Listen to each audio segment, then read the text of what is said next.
Hello, everybody, and welcome back to another episode of the In Between the Stitches podcast. I am your host, Brady Wilson, with my co-host, Chase Olschringer, on the phone.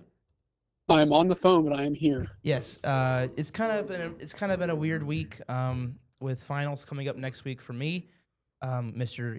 Olschringer is no longer taking classes, so he doesn't have the stress of finals anymore.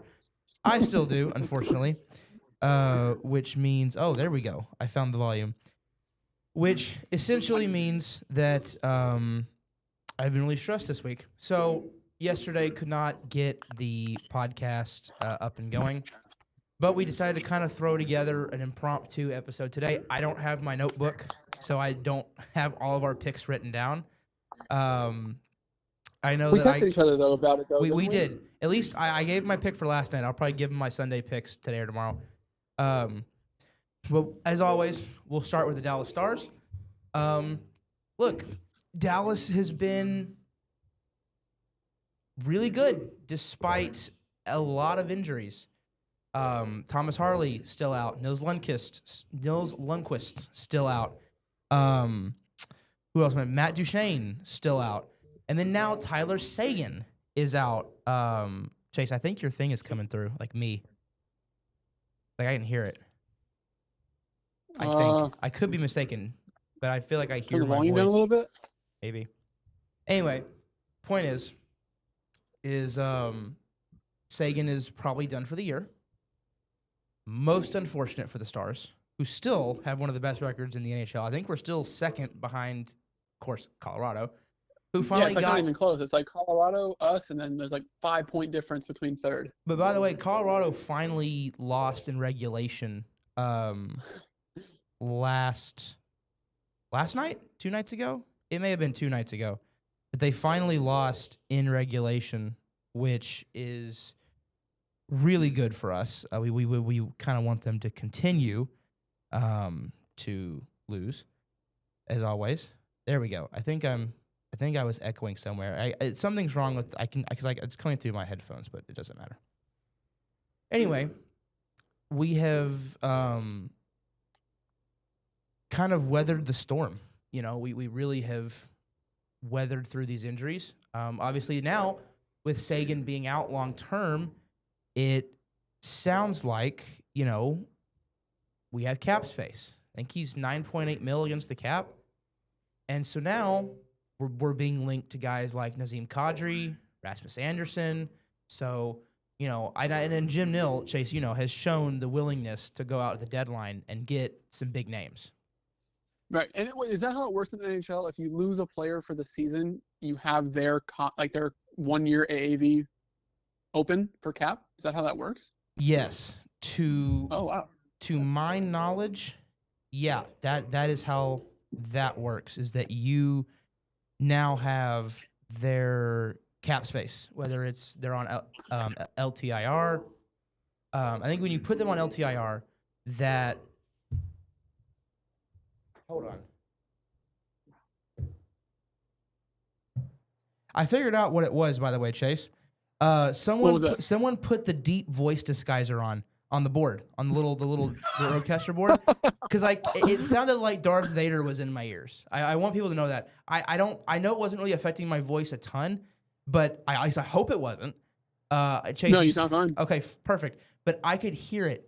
There was a hint of it in my headphones, and I'm like, I hear myself talking in a different voice. Okay, I figured it out. Okay, so it was not on my end. I turned my volume down, my speakerphone. Because okay. I'm sitting here like, okay, I'm going crazy, and I'm gonna send this episode out. People are going to watch this, and they're going to see me go insane trying to figure out what's going on. Anyway, yes, Chase. Now my focus is back.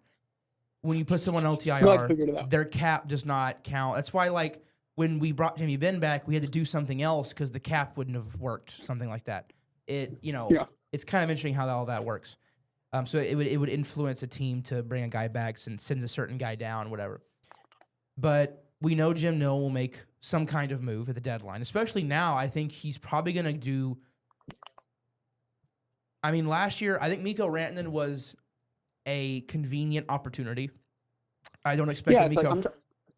I'm trying to think now is like, what does he trade? Like, what do we have to That's trade? just it. That's No yeah, one really like, knows. we don't have much capital anymore because of bringing him in. You've got draft picks. I could see a team like I think Rasmus Anderson's owed a pretty nice chunk of money. I think he's on Calgary. I could be wrong, but I know he's on a bad team.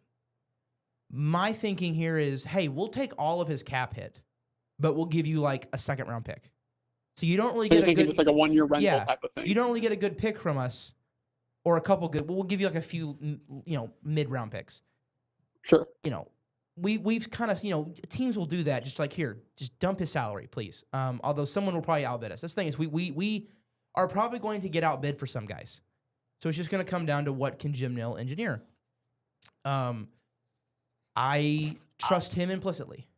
I trust that he will figure some stuff out, work his voodoo magic. But this group is playing exceptionally well, even without those guys. And it sounds like Harley and Lundqvist and Duchesne are all now day-to-day. But as the great Dan Patrick once said, aren't we all a little day-to-day? So we'll just have to kind of monitor it and, as we usually say, see what happens. Hopefully, Yep. Those guys make their swift returns, but we cannot always count. We're playing well. So that's the good news. And the more good news is there's reinforcements. And the even better news is that we have the 3-time reigning GM of the year in hockey, and we're very confident that he's going to make some moves, which is really, really nice to have that kind of confidence in your GM. Now, I totally agree. I will announce I'm going to the game tonight against Vancouver, so I'm very excited. Oh, nice. First game of the year for me. Hopefully it's a lot better than that. Not Vancouver. San Jose. Vancouver was last year where I went, and we were up 5-2. Oh, that was the one with like 5-2? 5-2 with under a minute to play.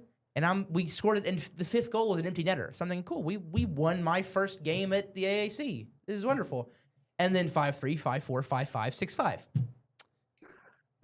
Not a fun game. So hopefully this one is a little bit better on the Stars winning the game front.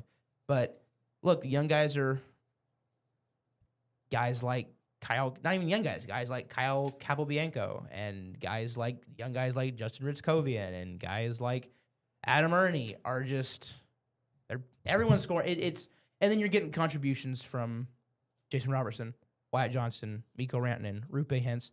Thank God that those are probably our best 5 players are all healthy. Knock on everything, because thankfully that's the good, and Jamie's actually been playing really well too. So it's always good to have your captain play well. Ottinger's played. My goodness, is this power play offense just unbelievable to watch? It's beautiful. It's beautiful. And it's something that you hear on the DLS podcast, which, I will plug their podcast for the Stars especially. They do such a good job. And, you hear Craig Ludwig talk all the time about how there's 5 guys that can score at will. Yeah. You can't, even on Edmonton, okay, they've got 2 franchise guys. Let's try to take one of them away and hope the other one doesn't beat us, right? Yeah. That's kind of the strategy against Edmonton. But even then, they're very dangerous. But there are other teams where it's like, well, you take away this guy, you might have a chance to kill it, right? The Stars, cool. You took away Mikko Rantanen? Well, we have Wyatt Johnston. Oh, you took away Wyatt Johnston? We have Rupe Hintz. Oh, you found a way to remove all of our forwards from the equation? We have Miro Heiskanen. There's no breaks in our power play, which is really good for us. And then both of our goalies are playing well. And it looks like the guys are really starting to get what Gulutzin, I got into that habit, Gulutzin really wants from them. So to kind of wrap up the Stars segment here, Stars have played well, extremely well, well above where they should be playing, especially on the road, which is very encouraging to see. And we just got to hope that we can hopefully we continue this tonight, and hopefully we continue it going through the end of the year, 2025 year, not this season, of course. And then you obviously get I think the Olympics start in February, so there will be a big break of hockey, but it will be Olympic hockey, so it'll be really interesting to see. And then and there will be some Stars players. You obviously got to think with Hellebuck being hurt, Ottinger's probably starting goalie for Team USA. you probably got to imagine Jason Robertson's on Team USA. Wyatt Johnston and Thomas. If Harley is healthy, Harley and Johnston should both be on Team Canada. And then obviously the nickname for our guys, the Finnish Mafia, I believe all 4 should probably be on Team Finland. The only one I could see, maybe Essa doesn't make it, but I don't know. Are there that many good Finnish defensemen? I don't know. This is where my lack of depth knowledge in the NHL is going to. I know our Finnish guys around the league, not so much. I got to say, Rantanen, Rupe, and Miro are going to be on there definitely, without a doubt. So there will be some stars in action for that Olympic go around. Now, Chase, we move to the Dallas Mavericks. I will speak first, and then I'll let you take the floor because I have a very shorter opinion, of course, because I can't watch the games because they're all on Mavs TV. Every time I check the box score and I read what people who know more about basketball than I do are talking about, they seem to really think Cooper Flagg's really coming into his own, which is good. That's good. You want to see him show those flashes that you know he has. Yep.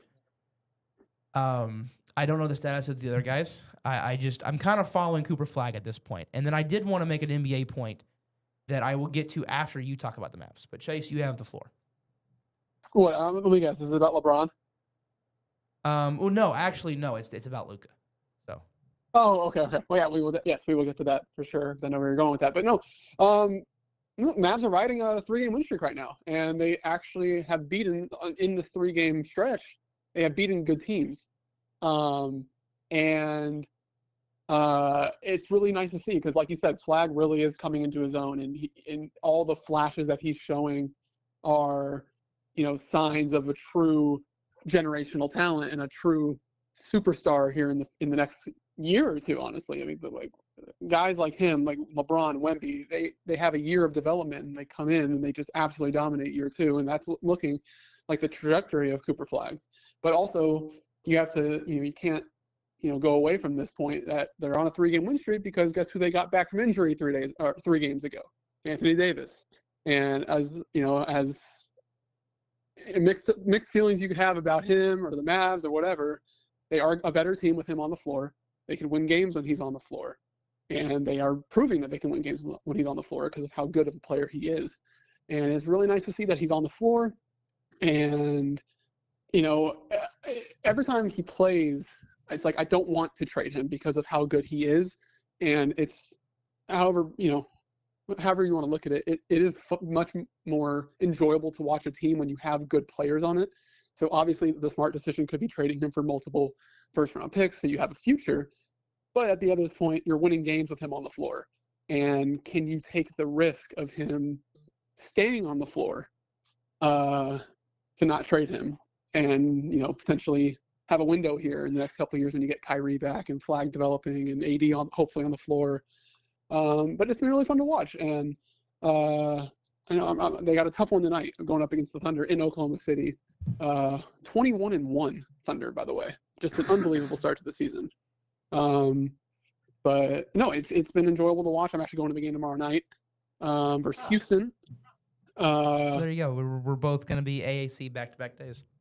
Yeah. So, but I know I ranted for a little bit, but no, it's been really fun to watch, especially now that AD is healthy. And it's like I said, when he's on the floor, they are just so much better of a team.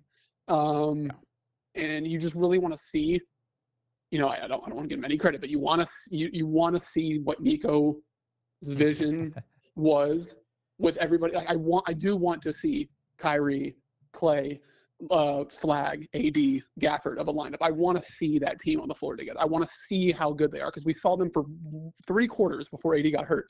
I think his vision was unemployment. Well, outside of Flagg, but we saw AD and Kyrie together, and we saw how good it was. So I don't want to trade him for the simple fact of this team could have a chance if he's on the floor. The problem is he's got to be on the floor. And everybody knows that's his one flaw is that he just can't stay on the floor.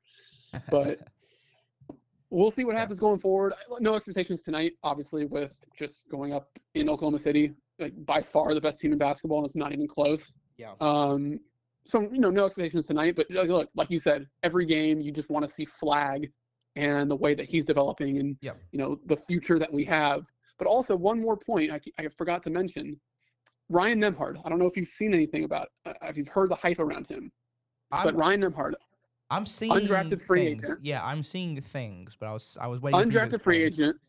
Yeah, undrafted free agent that Nico went out and got after the draft because for some reason he was not drafted. And I mean, he should 100% have been drafted. He led the nation in assists at Gonzaga last year. So there's no reason why he should not have been drafted. But my goodness, he has just come into his own. He's the starting point guard now. I mean, he has taken over Brandon Williams' role while Kyrie is out. But he has just elevated himself to a really good player, and there's a lot of potential there. And it's a lot of people are out there saying, look, in the same draft class, because I mean, you didn't draft Nembhard, but you got him in the draft after It's as an the same. undrafted It's free the same agent. principle. It's this. The same concept, but you people wouldn't are say saying, you wouldn't say comparing, the same draft class. You would say he was in the same rookie class. right, same rookie class, and it's people are comparing him to Brunson and Flag to Luka. Just that same class. You have, your second round guy, but undrafted in Nembhard's case, and then your top pick who looks to be a superstar, and then a guy come out of nowhere who led the nation in a statistic. Remember, Brunson won National Player of the Year at Villanova, and he fell to us in the second round somehow. So it's kind of cool to see that the Mavs, did hit on two of their guys in this last draft, and it gives them more of a future, obviously, with these guys. But no, Nembhard has been unbelievable, and he has just really made this team a lot better, which is awesome as a guy who, is still on a two-way contract, and with all the responsibility that he's had to take these last few games. But I mean, he's setting history with just the most points and assists as a rookie without a turnover back-to-back games. Like he's just been an unbelievable spark to this team. And like I said, it gives Mavs fans more of a happy feeling knowing that you have two guys that have a bright future now on your team outside, while still having Kyrie Irving and PJ Washington and Derek Lively, who most likely is done for the year. But in AD, but yeah, I mean, I have no complaints right now with this Mavs team, and they're on a 3-game win streak, and hopefully they can keep it going tonight. Yeah, I've seen the stuff with Nembhard. I saw some things, and I'm like, I know the name sounds familiar. I remember Chase talking about him at some point. Maybe it was training camp. Maybe it was Andrew Nembhard is his brother, who is the point guard or the shooting guard for the Pacers, and he's a really good player. No, I know that. No, you talked about Ryan at some point, and it probably was after the draft when we got back to this semester. And you were like, oh, yeah, we got Flag. There's another guy that we got, too, that is kind of intriguing. He led the nation in assists. We'll see. Yeah. And then we just kind of forgot about him. Look, two hits in the same draft in basketball is like hitting on all 7 in football. You know what I mean? Like it's interesting. I'm excited. I did want to say the thing about Luka, and it's probably not what you're thinking.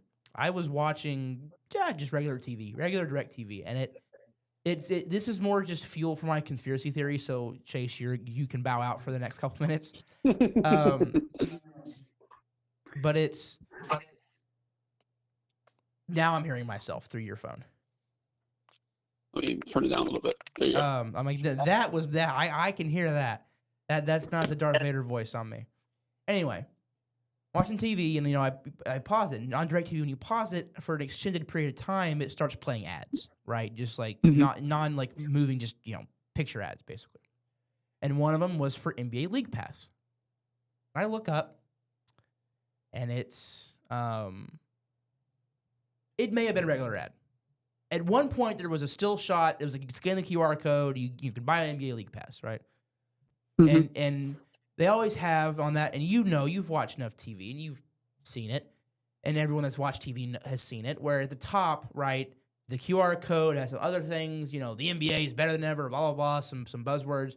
And at the top, there's like 5, 6, 7, 8 players, right? Somewhere in there. Somewhere in that kind of range. And it's always superstars, right? And there's Nikola Jokic, and there's Shai Gilgeous-Alexander, and I think Giannis was on there. Curry was probably on it. I think Wemby was probably on it, right? It's like the superstars of the league. Right. Front and center, like right in the middle, clearly the marquee of the whole graphic was Luka Doncic in a Lakers jersey. Mhm. Now, I have, at times, a really good memory. And I can remember a year, 2 years ago, somewhere not too long ago, seeing the same kind of ad. And 3 or 4 years ago, Luka wasn't even on it. 1 to 2 years ago, I believe, and this is a weird thing to remember, don't ask me how, he was on it, but he was one of the background guys. Right. Because he's in a Mavericks jersey. We don't want that. But the second we get him in a Lakers jersey, we're going to make him the marquee of NBA League. And Look, I mean, that's how that is how you market. I mean, and I just it's sat, the hold on. And I just sat there. And I just went, they did the thing. I just know they did the thing. Because it makes too much sense. And I will go to my grave believing it.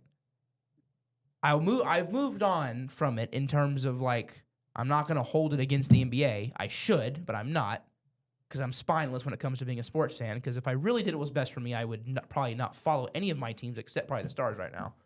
Maybe the Rangers. But I irrationally love my sports teams. And I irrationally love sports, so I'm never going to leave sports, even though, you know, again, at times it's a cause for pain and discomfort and ooh. But I just see that and I just go, it makes too much sense to move into the Lakers. Because he's a superstar. He is top 5 in the league in terms of talent. Top 5, maybe top 3. Top 2 in terms of talent. I mean, you could argue top 1. You could argue he's the best. He's he's on that short list of players. You could argue if you were starting the NBA today over, besides Wemby, because he's younger. Let's throw that out there. Okay. Yeah. Who would be the number if you were drafting strictly on basketball talent, not young? If you were going to play one season, for example, right? Luka's probably the number 1 overall pick. Yeah. I'd say he or Jokic. He's one of the 2 or 3 you could argue to make there. But when he was that same level of talent on the Mavericks, we'll put him on the marquee, but, you know, in the background. Goes to the Lakers. Oh, now he's the face of the league, Chase. On the Mavericks, he's this nice little guy. They market him because God knows they can't market Jokic. He has the personality of a wet paper towel, right? And that's nothing against Jokic. He shows up, he dribbles a basketball, he puts it into the basket better than almost anyone in the world, and then goes home and rides his horses and tends to his farm and does whatever, right? He does it because he's good at it, and, you know, he wants to win, but, he's looking forward to the day where he doesn't have to play basketball anymore. Yeah. Luka loves basketball, right? That's what he lives for. And he's the same player. He didn't undergo this renaissance in his career. He's doing the same things in LA he was doing here. Like, it's nothing more special. But on the Mavericks, the NBA barely marketed him. We talked about this at times. We were like, man, the NBA is not capitalizing on the Mavericks being a hot team right now, especially when we were going to the finals. We were in the Western Conference Finals and then the NBA Finals. We should be one of the faces of the league. We weren't. But the second he goes to the Lakers, now he's this suddenly. The NBA just woke up and realized they have Luka Doncic in their in their association. Want to get it right? If it was the NFL, I'm going to call it a league, right? Basketball's an association. So it just frustrated me because it just makes you think. They wanted him on the Lakers. Because the Mavericks, you can't market him on the Mavericks. Who cares about the Mavericks? But the Lakers, everybody knows the Lakers. So let's put, we've got Shea on the Thunder. They're this upstart team. We've got Jokic that, again, no personality, but God, he's really good. We've got personalities and LeBron's got a good personality and Curry. And But, the Lakers, LeBron's going to be leaving soon. There's really nobody on the Lakers that's going to assume that face of the league. We'll just move Luka over there. And he'll screw the Mavs fans. They won't care. We'll give him Cooper Flag. He'll be happy. We'll just take the guy that should have had a statue. I was talking to a friend of the show, been on the show a few times, Donnell. Played football with him. If you don't know, played football with him. He's been on the draft show before. He'll be on the draft show again this year or this upcoming year. And we were talking about this, and I was telling him, like, on one side of the American Airlines Center, there's two statues. It's Mike Madonna, Dirk Nowitzki, two faces of each franchise. On the other side of the AAC, there would have been two other statues. One would have been Jamie Benn, especially if he'd won a cup, right? There's kind of a condition there. And the other would have been Luka Doncic. There should be four statues, the AAC, in 10 years from now. And there's probably going to be three. Because Jamie will probably still get one. But it was something, and I've ranted about this for a while now, but it was just something that really frustrated me because he was ours, and now he's not. And now that he's not ours, everyone loves him. But when he was on our team, he was a whiny little crybaby that no one liked. But suddenly, now he's on the Lakers, he's this face of the league that's so lovable. And I just hate it. We will move on to football. But baseball. congrats to Luka on having the birth of his second child. Oh, yes. Congrats. I didn't see that. Congrats. And it's funny, actually, right now while I'm talking, I got a report saying that Mark Stein reports the Mavs have already committed to converting Ryan Nembhard to a standard NBA contract as soon as they can. Good. So good for him. And then, we moved to baseball where Dylan Cease signed massive deal. I don't have the numbers in front of me, but a massive deal with the Blue Jays. So, the current American League champion bolsters their rotation in a big way. And he's the first real big domino to fall. There was kind of a weird trade last night, if I'm not mistaken, and I'm trying to hear. Red Sox Pirates? Yeah. Starter John Oviedo heads to Boston alongside reliever Tyler Samaniego, something like that, and minor league catcher Adonis Guzman. Pittsburgh gets rookie outfielder Johnston, I think it's Johnston Garcia, and A-ball pitching prospect Jesus Trevisan. Yeah, I think that X is silent. Yeah. Garcia is one of the top prospects in baseball, if I'm not mistaken. Just kind of a weird trade. Everyone kind of I think the Pirates did great in this trade. Yeah, it's kind of a weird trade, to be honest with you. The Red Sox also got Sonny Gray, if I'm not mistaken, in a trade with the Cardinals. Good for them. Bolsters their rotation. They desperately, I think the Yankees exposed a weakness of theirs, which is they didn't have enough starting pitching depth, which is something that kills a lot of teams in the postseason. And I think Sonny Gray gives them a solid veteran arm that can bolster that kind of third, fourth spot in their rotation. The Rangers introduced Brandon Nimmo this morning. They have like a little video from him, and he's done some interviews. Sounds like he's making the media rounds finally. I assume the assumption is he probably got a house and he's here and he's ready. And then it sounds like who is this? Who did this story? Per Jeff Wilson of DLLS, that Texas currently plans to fill the second base void left by the trade of Marcus Semien internally, which is very interesting that they're wanting to go internal with that. Probably Josh Smith would have signaled to me. You're not putting 6'5" Walcott at second base. That'd be the wonkiest fit in the world. But again, baseball, I believe the winter meetings are either this week or next week. They're either this week or next week, which means that we get to know the Veterans Committee ballot, which is always fun. The Hall of Fame has already begun. The voting ballots are starting to trickle through a little bit, and they still trickle throughout the rest of this month and next month. And the end of January, they announce. Of course, there's still like a huge flurry of them that are not revealed until afterwards. There was one coward that was anonymous that voted for nobody. And I firmly believe, and I don't think my views in the Hall of Fame have actually been expressed on here.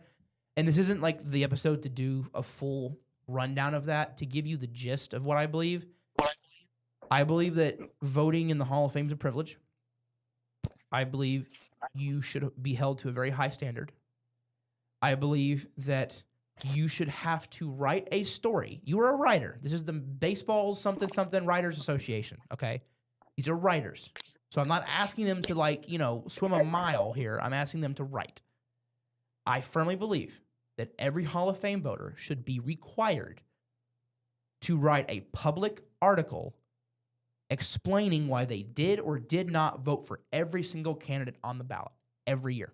Yeah.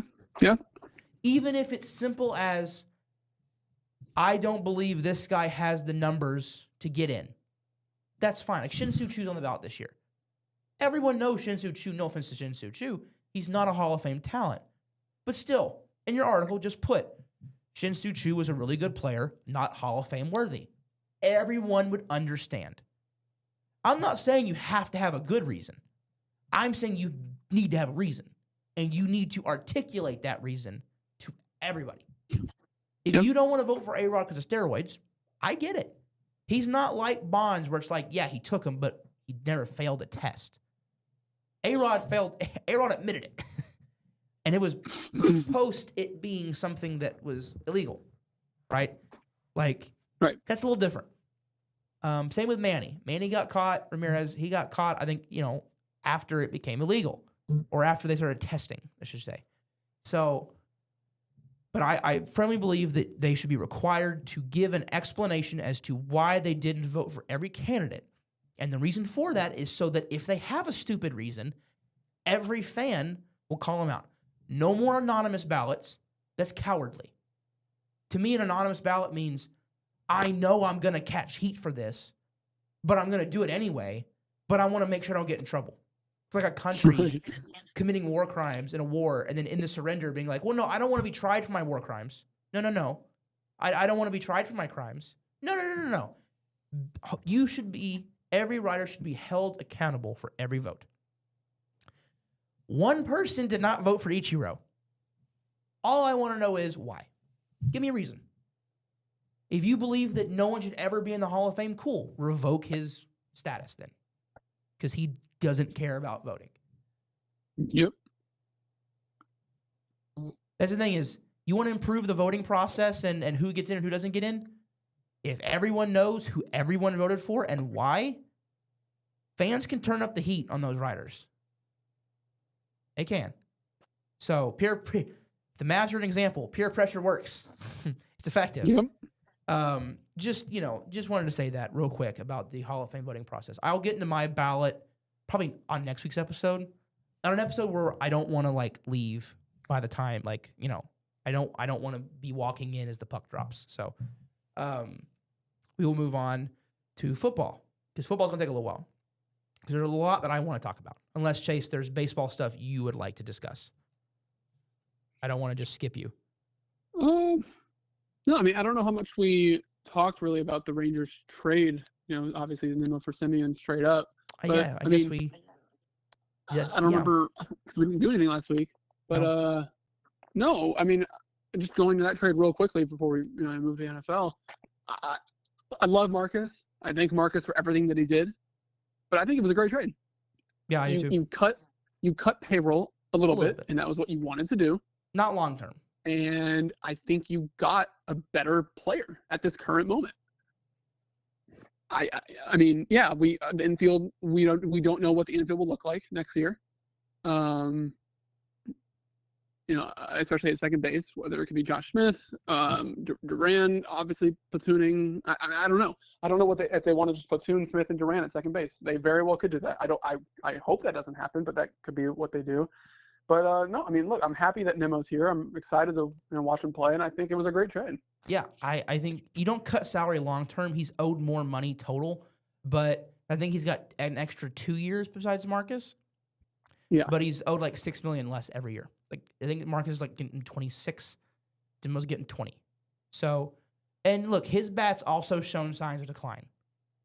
So I think both teams are hoping that the other one goes the other place, and they both, they're getting somebody that's going to rebound a little bit.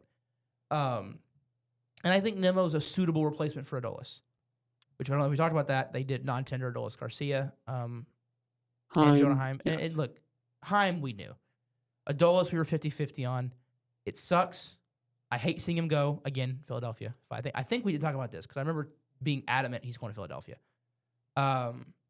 But with Marcus, again, we wish you well. But I have to commend Chris Young.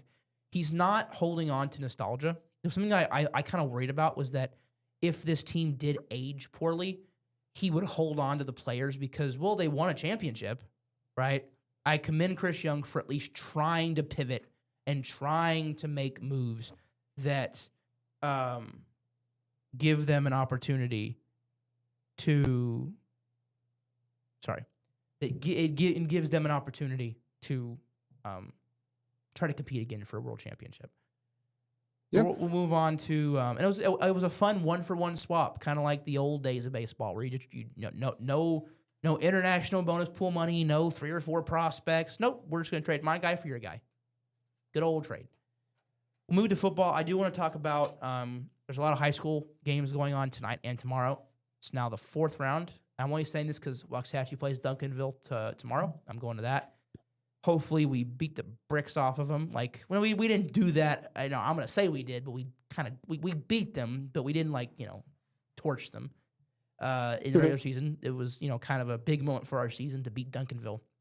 In fact, there was a 3-way tie for our district because we beat Duncanville. Duncanville beat DeSoto because they were pissed that we beat them, and then DeSoto beat us. So there's a 3-way tie. We beat Cy Ranch last week. Chase, you're going to like this. We were down by 10 with 2 minutes.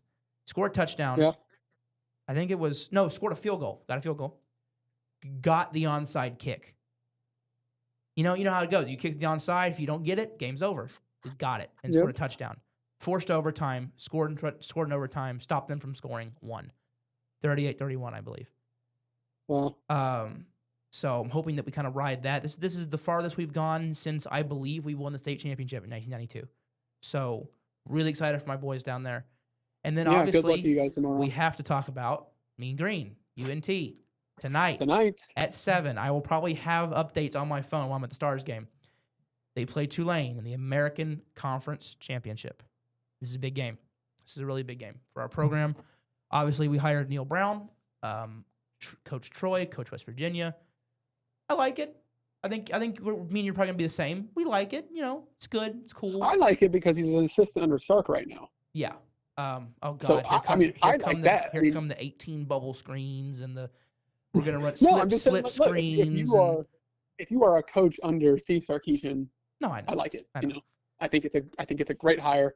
And I think I think it is a good hire. I mean, he had an unbelievable coaching resume at Troy. I mean, I don't know how much you know about his coaching resume. It's good. In general. Yeah, I mean, great at Troy. Average at West Virginia. I would say a little above average, but not anything, spectacular. So he's coming back to but I think, Group of 5, and yeah, and if he's just a Group of 5 coach, but he's successful in it, awesome. But like you said, huge game tonight. Winner of the game gets into the college football playoff, and it's unbelievable they even say that. That's kind of how it is, and it's really exciting. And Morris is coaching. He's not pulling a who and leaving Dodge. He is coaching. Ole Miss did force him out, by the way. It's a really fun situation with Ole Miss. I would love to dive more into college football, but we're just not going to have the time because we want to talk about the Cowboys. Do we? We'll probably get to college football next week. When we have more time, we can kind of more dive into it a lot more. The Cowboys, I wanted to record today because I was like, well, this is before yesterday's game. Well, Chase, we're on we're 1-3 in a row. We're hot. This is, we got a freaking chance here. Yeah. And then all of my hopes and dreams died last night for this season. I did pick the Lions and Chase picked the Cowboys, so I guess I'll take that. Yay. Only reason I picked the Cowboys is because I picked them for the Eagles and the Chiefs. And if I were to pick the Lions, which I did think the Lions were going to win, but if I picked the Lions and they won, I would have said it was my fault because I picked the Lions after picking the Cowboys 2 times in a row, and they've won both of the games. So I had to roll with them for third. I told you that I play that. I play our picks to win. And this is classic Cowboys, especially if losing 2 years in a row. This is classic Cowboys, get the hopes up, and then go out there and die. And that's Yeah. what happened. Yep. I'm back on the fire Matt Eberflus train. I was willing to jump on the keep him for a year train. Nope. I tested the waters. It sucks. There's sharks in that water. I want Nick Sorensen fight. Turpin has 2 back-to-back weeks. Fair catch. You can't put your hand up. Like this is your job. Return the kick. You should know that. The interception to open up the second half. Dak, I thought, played well. I thought Dak was good yesterday. I thought Dak was really good yesterday. I thought that Nate Thomas looked like Chaz Green. Oh, I think everybody that was like, maybe Nate Thomas is the future. Nope. No. We all learned he is maybe a decent backup at best. Yes. Terrence Steele was getting dog walked every other play. Tyler Smith even lost a few times. Like, it was just not a good day for the O-line. All 5. I mean, the interior is good. The tackles.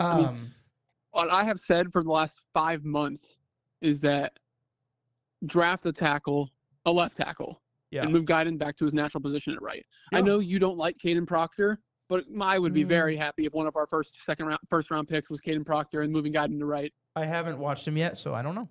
We will not watch him until probably we get to January. But I definitely I was telling Donnell this last night. We were talking about this, and like, they're probably going to go tackle with one of those picks. Like, yeah, and I'm not mad at it. They're probably going to go tackle there because you have to keep investing because it's not working right now. I think if they go tackle, I can see them trading back, trying to get an extra pick to get a defensive player. Yeah, I think they like their corners. I know people were like, "Oh my gosh, Revel sucks." Guys, he's coming back from an ACL injury, and he's being asked. There was literally an article written about how he's adjusting to playing in a completely different scheme. He is a press man, physical corner. Does that mean he's going to get some penalties? Yeah, it does.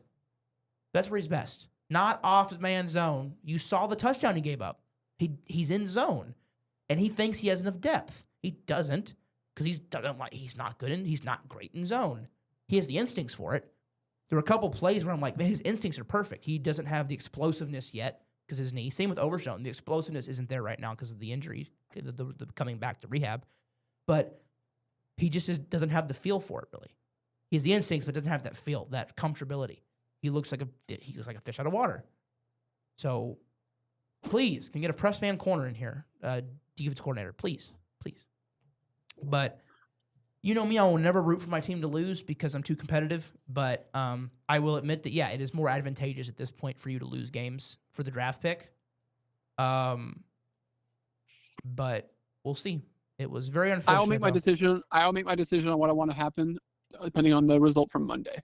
If the Eagles lose, then the Cowboys are still right where they left off. They didn't get anything, but the Eagles can still very much lose 2 games and the Cowboys went out. That can definitely happen still if they lose. But if they beat the Chargers... The problem is, Chase, they have 5 games left.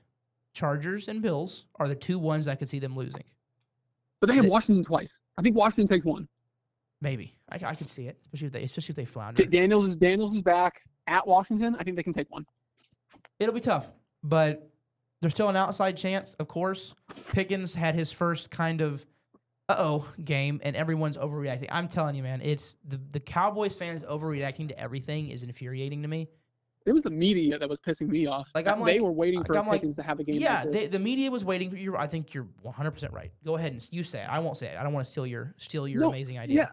Yeah. I mean, I think it's just blatantly obvious. I think the media is obviously trying to, back Pittsburgh's reasoning of trading him because they didn't like his on-field or locker room attitude. And he has 1 game where he, first off, was doubled and tripled the entire game. And he gets blasted for not showing effort, quote unquote. And then Richard Sherman, talks smack about him, and he comes back. And then now it's like, oh wow, Pickens is he's losing control. He's going back to his Pittsburgh days. And the media was just waiting for this because this is not what Pickens does. Pickens is second in receiving in the entire NFL, keeping his mouth shut in a contract year. And then he has 1. It's not a slip up, but I'm just going to say a slip up, and now the media is all over him. And it's not fair to him. It's not fair to the Cowboys, and it's just I mean the media they suck for this for sure. Yeah. Well, we don't have I don't have the notebook with me, so I can't do game picks. We really wanted to just come on and get some of the news in for the week, so that way we're not doubling up next week again. Thank everyone for listening. It ended up being a 45-minute episode, so we ended up stretching it out pretty well. And hopefully I'll be there next week, but yeah. I do graduate in a week from today. Well, so let's go, Chase. Let's go. Yeah, so I don't know really what my schedule will be looking like. I know hold on. I'm having a bunch of family in town to be with me for my special occasion, but I will hope to be in Denver on Thursday next week. Thank you. There we go. I'm glad I could hear that over the phone. Anyway, thank you guys for listening, and we will see you guys next week. See ya.